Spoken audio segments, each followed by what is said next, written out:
안녕하십니까. 토요일 오후 인사드립니다. 반갑습니다.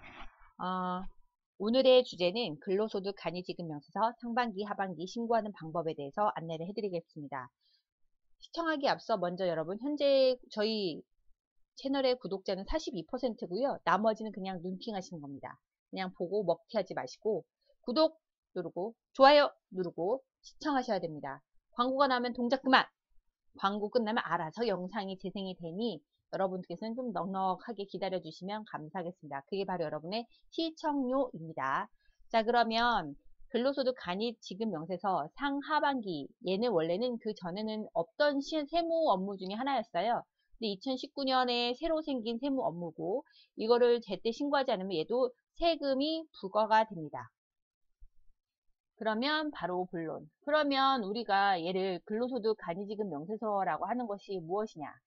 이거는 근로자의 소득을 1년에 한 번 연말정산을 하니까 세무 업무가 투명하지가 않은 거죠. 우리가 세무 업무를 신고하는 것은 원천징수 지급 명세서고 원천징수 지급 명세서는 인원수와 토탈 금액만 알지 한 명의 개개인별로 누가 얼마를 가져간지 알고 있지는 않습니다. 그래서 국세청에서는 그 보험, 교육보험, 장학금 뭐 이런 식으로 무슨 여러 가지 혜택이 있어요. 소득이 적은, 근로자 중 소득이 적은 사람한테 여러 가지 복지 혜택을 주기 위해서는 그 사람의 소득이 얼마인지 알아야 되는데 그거를 투명하게 알려면 연말정산까지 기다려야 되니까 너무 오래 걸리잖아요. 그래서 상반기, 하반기를 따로따로 중간에 두 번 나눠서 신고하는 걸로 해서 업무 처리를 좀 속도를 내려고 하는 그 목적으로 만들어진 게 근로소득 간이지급 명세서입니다. 말 그대로 근로소득을 얼마나 한 사람이 누가 얼마나 받았는지 지급 명세서 간이로 간단하게 해서 신고만 하면 됩니다. 어렵지는 않아요. 이게 여러분들이 생각보다 처음 하는 거라 낯설어서 그렇지 막상 하면 별거 아닙니다. 그러면 어디서 우리가 이 자료를 뽑아내야 되냐? 바로 XPRP에서 뽑아내시면 됩니다. 바로 여기 보이시죠? 사실은 여기 보이지가 지금 얘가 제가 탭키로 되어 있어서 그런데 사실은 여기가 아니고요. 펜을 잠깐 쓸게요. 모듈은 급여잖아요. 그러니까 인사급여로 들어가서 그 안에 들어가면 조회가 있어요. 급여 조회. 조회 버튼 그쪽에서 보면 그 간이지급 명세서 그러니까 명세서 출력으로 들어가서 명세서 출력에 들어가서 간이지급 명세, 요 출력물을 요걸 바꾸시면 돼요. 간이지급 명세서로 체크하시고, 상반기인지 하반기인지. 두 번째, 하반기니까 하반기 체크하시고, 그 다음에 제출용 선택하신 다음에, 지급은 2019년 12월 기준이니까, 지급일자 2012월 10일 30일, 4번은 자동으로 얘가 세팅이 됩니다. 그리고 나서 조회하고 출력하시면 돼요. 그럼 그 직원들에 대한 성함, 직위, 지급 총액, 공제합계, 실수령액, 이게 다 나오겠죠. 이걸 뽑으시면 됩니다.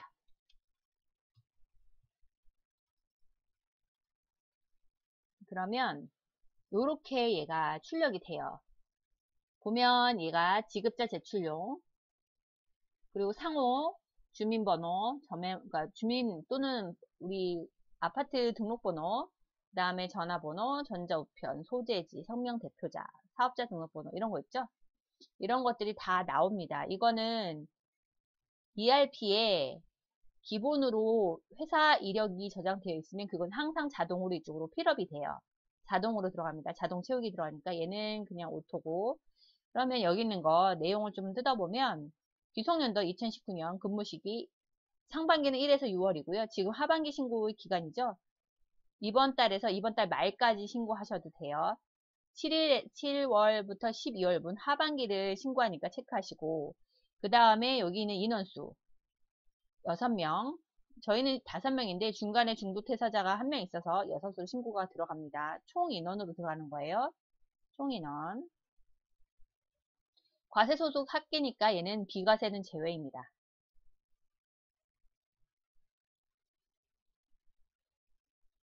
그리고 이 금액에서 여기서 보면 주민번호 그 개개인별 인적사항이 들어가 있죠. 성함하고 전화번호 그 다음에 모든 세금 신고는 주민번호, 성함하고 전화번호는 꼭 알고 있어야 돼요. 이동지 신고도 마찬가지입니다.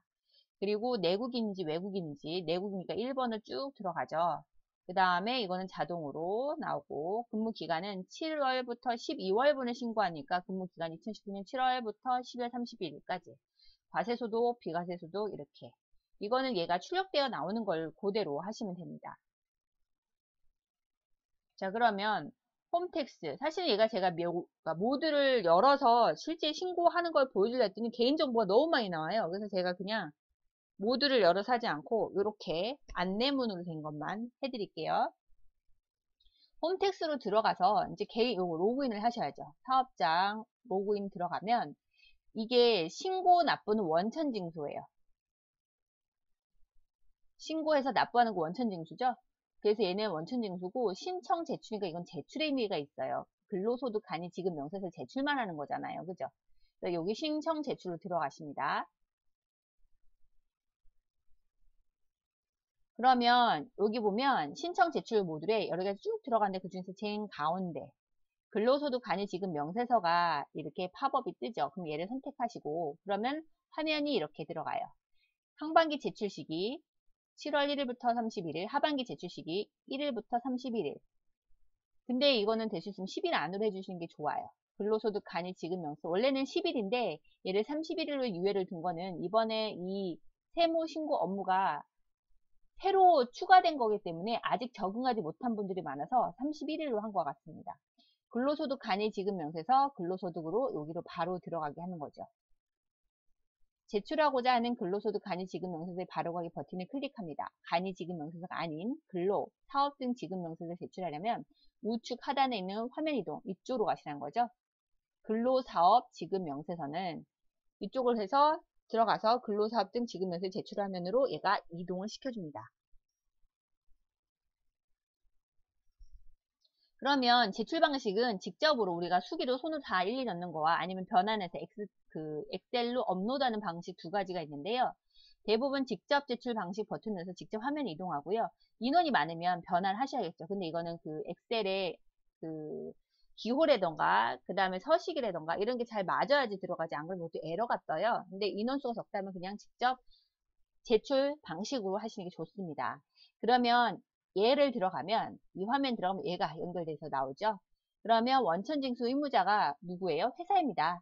기본 정보를 입력하는 거. 그러면 사업장 주민등록번호, 사업장 주민등록번호 확인. 그러면 그 법인명 상호 이게 다 들어옵니다. 자동으로 들어오고요. 얘는 자동 체크. 근데 얘도 솔직히 말해서 자동이에요.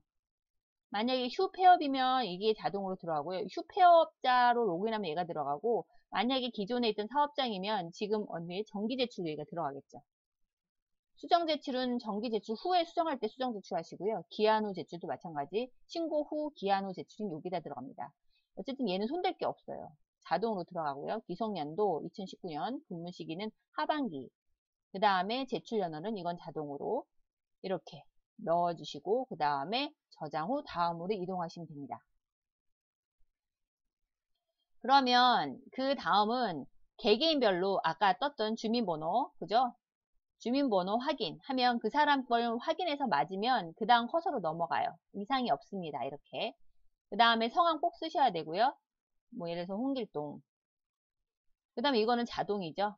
근무기간 이거는 2019년 7월 1일부터 2019년 12월 31일까지 입력해 주시면 됩니다. 급여는 아까 신고할 비과세 뺀 나머지 급여 여기다 넣으시면 되고요.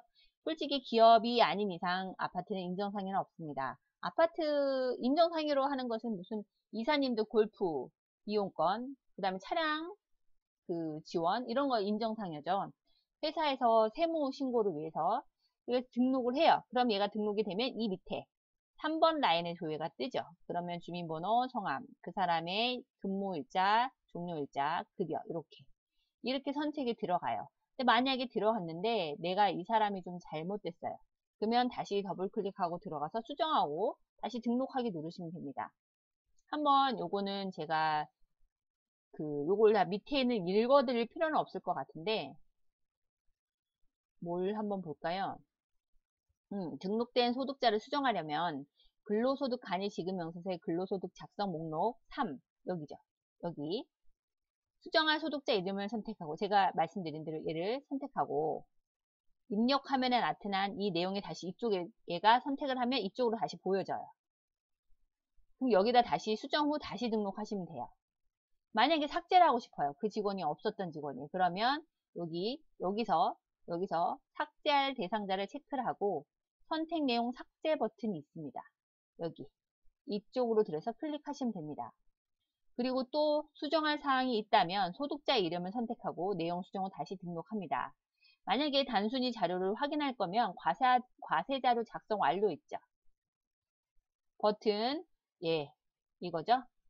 누르고 그러면 화면이 또 다음 페이지 넘어가거든요. 거기서 미리 보기를 클릭해서 간이소득 명세서를 확인하시면 됩니다. 그 다음에 상세 화면 상단에 제출 자료 불러오기 있죠. 어디 갔어? 6번. 여기서 안 보이네요. 아, 여기 있다. 제출 자료 불러오기 얘거든요. 얘를 불러오면 그 완료된 내가 제출 기간 내에 제출 완료된 자료를 불러올 수 있어요. 이렇게 모듈별로 안내해 드렸고요. 그 다음 계속 보겠습니다.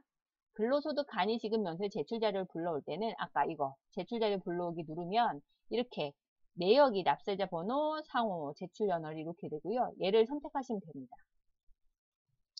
그러면 그 내용이 그 밑에 불러오기 진행 중일 때는 초기화와 제출자료 불러오기 이거 초기화하고 제출자료 불러오기 버튼이 사라지고 불러오기 진행 중일 때에는 얘가 사라지고 이것처럼 새로 고친 버튼이 나타나요. 만약에 불러오는 건수가 많아서 여러 직원이면 얘가 불러오기 진행 중인 새로 고침을 클릭하면 얘를 다시 잠깐만요. 내가 너무 이렇게 좀 잘렸네요.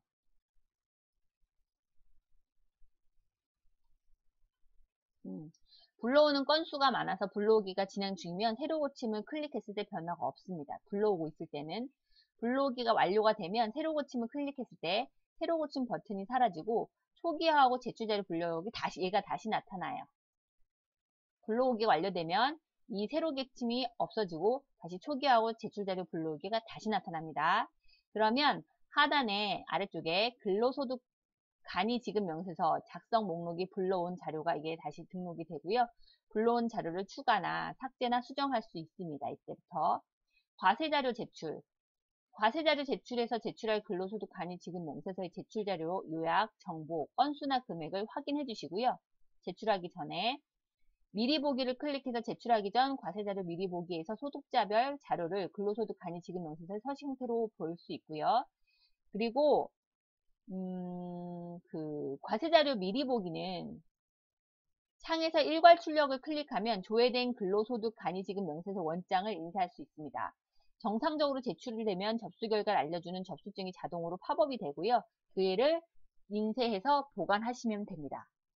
왜냐하면 접수번호를 알아야지 나중에 수정하거나 그러면 그거를 담당자하고 통화를 하잖아요. 모든 거는 접수증을 갖고 있으셔야 돼요. 원본도 있긴 하세요. 신고한 내역도 있어야 되지만 접수증을 꼭 갖고 있어야 됩니다.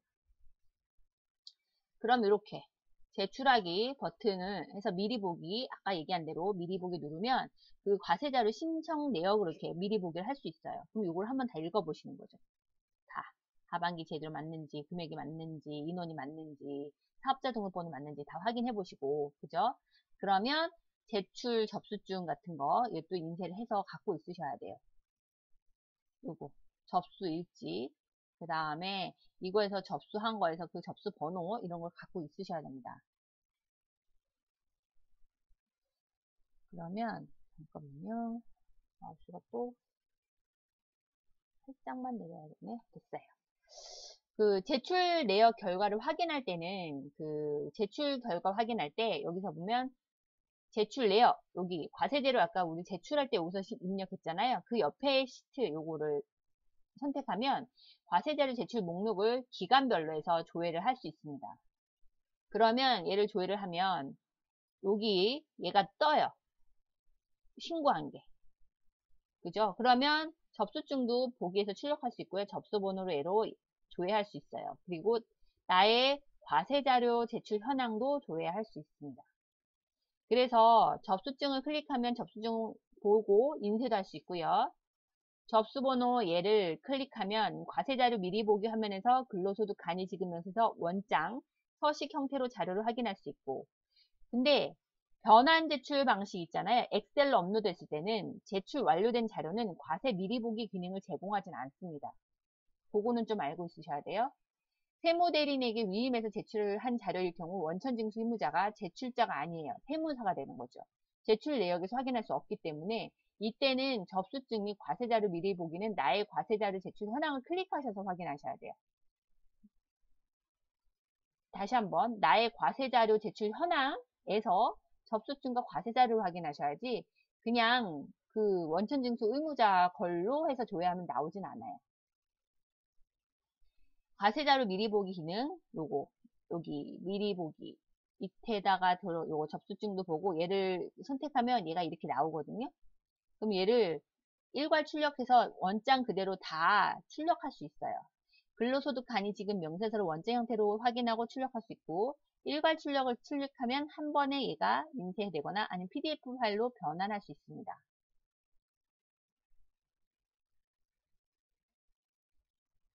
이제 유의사항이죠. 정기 제출은 연 2회 제출되며 상반기는 지급일이 속하는 연도의 법정 기간 마감일 7월 31일까지, 하반기는 지급일이 속하는 연도의 다음의 법정기는 1월 30일까지 최종 제출한 자료에 대해 유효한 자료로 인정이 되고요. 즉 최종 제출한다니까 그 중간에 만약에 1월 10일 날 등록을 했어요. 근데 보니까 수정해야 돼. 다시 1월 12일 날 수정을 했어요. 근데 원래 게 맞았어. 다시 1월 31일 날 수정하면 얘 무시하고 얘 것만 최종 제출한 자료에 대해만 얘로만 인정하니까 수시로 저장하셔도 됩니다. 마감일이 토요일이나 공휴일일 때는 그 다음날까지 하고요. 만약에 1월 31일이 빨간 날이다. 그러면 다음달 2월 1일까지 이렇게 법정기간 마감일 후 홈택스에서 제출한 정기제출 근로소득 간이지급 명세서를 삭제하려면 홈택스에 아까 신고 납부가 아니라 아까 신청 제출이었잖아요. 근데 이때는 신고 납부로 가서 세금 신고 삭제 요청에서 전자신고 삭제 신청을 통해 삭제할 수 있습니다. 얘는 좀 들어가는 게 다르니까 잘 기억해 주시면 될 것 같습니다. 오늘은 여기까지 간단하게 근로소득 간이지급 명세서에 대해서 알아봤습니다. 그럼 여러분 굿밤 되세요.